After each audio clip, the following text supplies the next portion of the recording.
Ooh, what's this? Another video to feed the algorithm, edited by yours truly because I had something I really wanted to talk about and couldn't wait to send it to an editor? Say it ain't so. Let's get into it.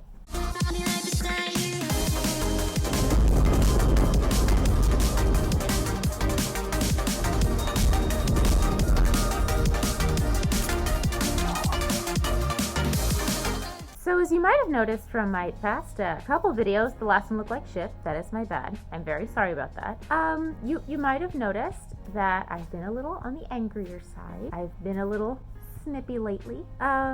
And that's not really going to change with this video, so, sorry if that's what you were hoping for. Surprise, I'm still mad. So what am I mad about this time? Well, inspired by one of my friends, Sean Cooper's Fresh Roast series, which you should go check out, I decided, I'm not going to, roast people individually, but I would like to, cover some topics that aren't ever going to be featured in Furries After Dark, and just some topics I think just really fucking need to be talked about. Another video in this series will be coming at some point later. I believe Blue will be editing that one, so be excited for better editing soon. I promise, I swear to God, I promise. But what's today's topic? Well, I watched a video by a creator that I really respect, and while I was watching, I noticed in the chat section some commentary being discussed, and it got me thinking. So one of the big misconceptions that everyone seems to have with the furry fandom now more than ever is that, we don't have real life consequences for things, and anybody is welcome and can do whatever they want, for better or for worse. And one of those things, which has come up recently with he who shall definitely not be named in this video because I don't want to freaking take down notice, is zoophiles and how our fandom handles them. So to be completely clear, my thoughts on how they're handled in the community is not great. While there's definitely a very loud, vocal majority of us that are very much against it, myself included, and think it's fucking disgusting that anyone doing that with an animal is just absolutely horrific and should get the fuck out now. What actually happens in the community with people accused of this shit? Well, while Doodle Pants McFartface had a lot of things that just kind of annoyed me, one point he made did actually make a lot of sense, and it's going to the authorities about shit and how we should do that more before we bring it to Twitter. So typically in the furry fandom, when we find out that someone has done the dirty with a pet or animal, sometimes deceased or alive. Ugh. In fact, I had to clarify that as disgusting. But once we kind of find out that a member of our community is into that, most would assume that the first thing that we would do is get them yeehawed out of every con, not let them sit on con boards, boycott all their art, never ever fucking buy their fursuits again, and just shove them out like the parasite that they are. But unfortunately, that doesn't really happen enough.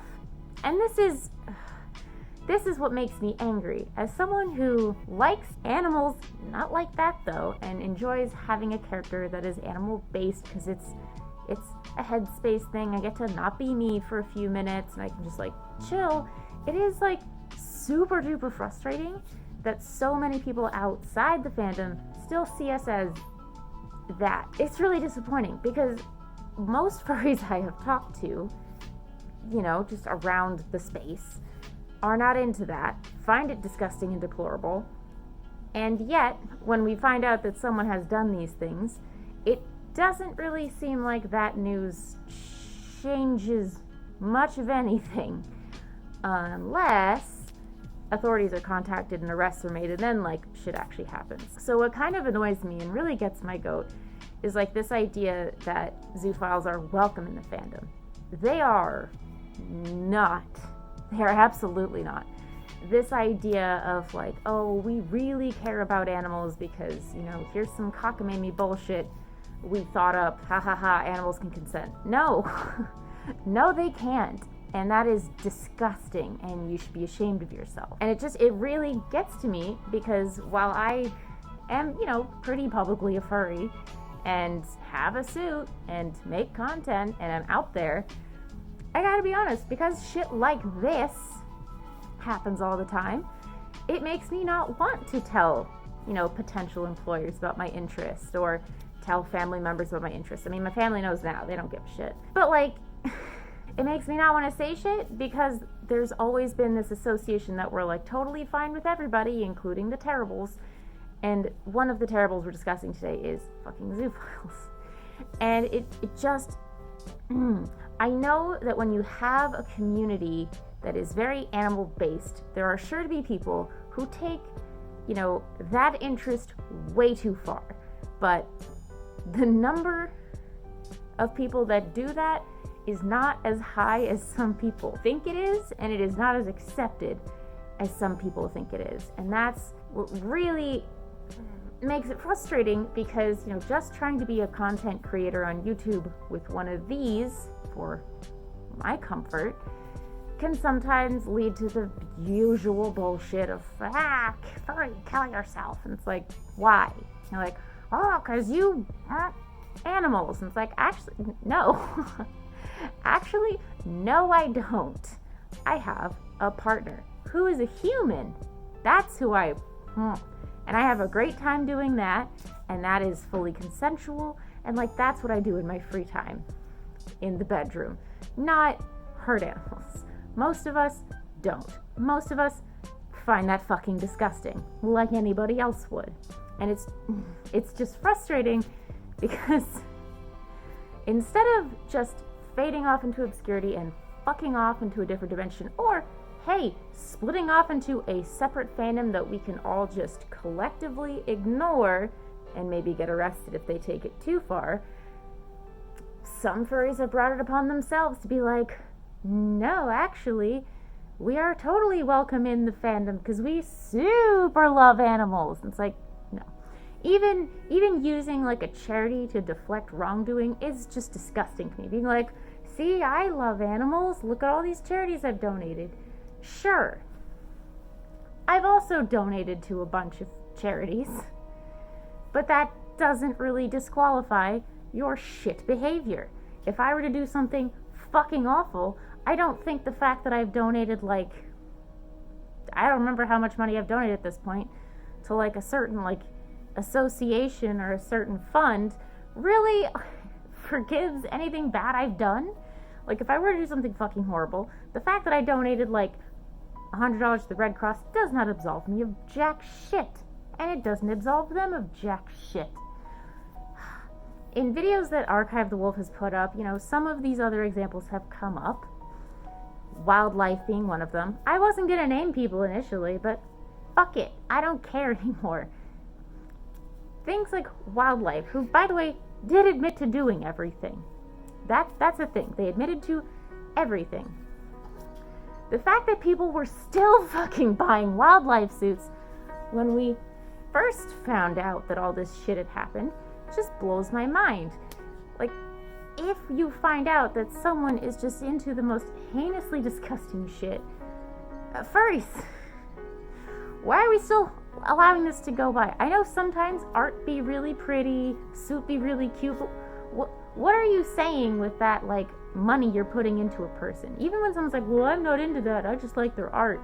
What you're doing is you're validating, everything that they're doing. I know people are oh, art's separate from artist. No!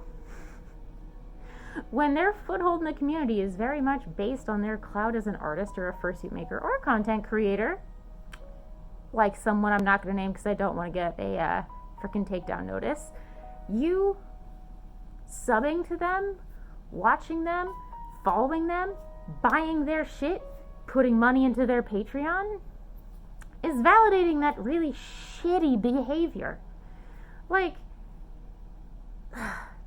It's the same thing with people, and this is going to be a spicy opinion. Don't fucking care though. This is kind of the same thing with people buying Chick-fil-A sandwiches because they taste good. Yes, it tastes good. But it's still hate chicken. You're still giving money to a company that sells hate chicken. You don't know what I'm talking about. They're super duper religious and shit. Hi. Do you want to be in this video? Here. Did you want to be featured? Oh, I guess not. She got shy. But it's the same thing. Like, okay, yes, fursuit, really cute, but you putting money there is just rewarding bad behavior, and you continuing to follow them, unless, like, I can understand some people are trying to keep an eye on things.